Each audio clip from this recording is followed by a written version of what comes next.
మీ business ఏదైనా మీ ఊర్లో promotion చేయాలంటే అది సుమన్ టీవీతోనే సాధ్యం. ఇప్పుడే సంప్రదించండి.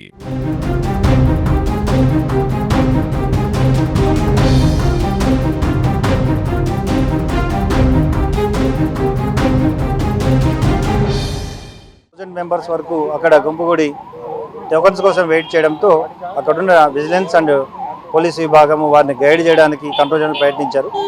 ఈలోగా further local police force support కూడా తీసుకోవడం జరిగింది.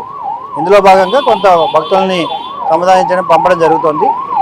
అక్కడ పోలీస్ వారు కానీ విజిలెన్స్ వారు కానీ కంట్రోల్ చేయడానికి ప్రయత్నిస్తున్నారు, కంట్రోల్ చేస్తున్నారు. ఇప్పుడు పబ్లిక్ కంట్రోల్ సిస్టమ్ అన్ని కదా.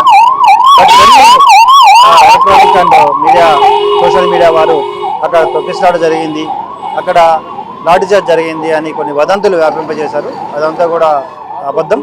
సో ఇటువంటి వదంతులు వ్యాపింపజేసి భక్తుల మనోభావాలు దెబ్బతీయకూడదని మీ అందరికీ తెలియజేస్తూ, ముఖ్యంగా పోలీస్ వారు విజిలెన్స్ వారు ఇక్కడ పనిచేయడానికి సిద్ధంగా ఉన్నారు. ఎక్కడ ఏం జరిగినా ఇమీడియట్గా రష్ అయ్యి వాటిని పూర్తిగా కంట్రోల్ తీసుకోవడానికి సిద్ధంగా ఉన్నారు. In view of Vaikuntha Ekadashi and holidays వల్ల ఎక్కువ ఫుట్ఫాల్ ఉంది, ఎక్కువ పిల్గ్రిమ్స్ వస్తున్నా కానీ వారికి ఎటువంటి ఇబ్బంది కలగకుండా తగిన చర్యలు తీసుకోవడం జరుగుతుంది.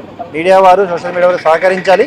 ఖచ్చితంగా we are ready to serve the public or pilgrims. But అట్లని చెప్పి అనవసరమైన విషయాల్ని భక్తుల మనోభావాలు దెబ్బతీసే విధంగా, భయభ్రాంతులకు గురి చేసే విధంగా మీరు స్ప్రెడ్ చేసే వాటిపై చట్ట ప్రకారం చర్య తీసుకోవడం జరుగుతుంది. ఓం నమో వెంకటేశాయ.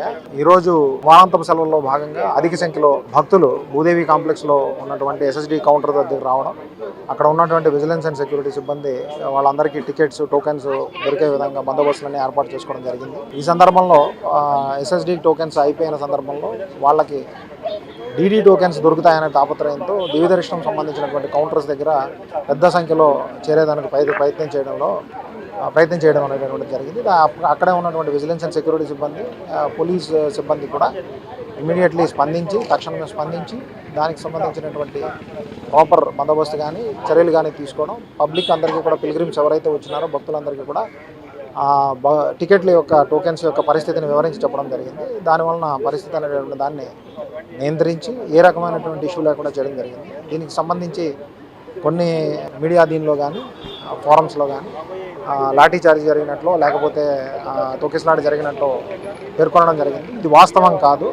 భక్తులందరికీ కూడా ఈ సందర్భంగా మరొకసారి విన్నపం ఏంటంటే అటు టీటీడీ విజిలెన్స్ సెక్యూరిటీ సిబ్బందితో కానీ టీటీడీ సిబ్బందితో కానీ సహకరించాలని, అలాగే పోలీసు వారు కానీ టీటీడీ విజిలెన్స్ అండ్ సెక్యూరిటీ ఇచ్చినటువంటి సూచనలు పాటిస్తూ తిరుమలలో ఉండేటటువంటి దర్శనాల్లో భాగంగా ఎన్ని దర్శనాలు అవుతాయి, ఎంతమందికి అవుతుంది అనే దాని మీద ఇక్కడ టోకెన్స్ ఇవ్వడం జరుగుతుంది. కాబట్టి అవి సహకరిస్తూ టీటీడీ విజిలెన్స్ అండ్ సెక్యూరిటీ ఇచ్చినటువంటి సూచనలు, పోలీసు వారు ఇచ్చినటువంటి సూచనల్ని తప్పకుండా పాటించాలని, భక్తులందరూ సహకరించాలని మరొకసారి అప్పీల్ చేయడం అనేటువంటి జరుగుతుంది. ఓం నమో వెంకటేశ్వర.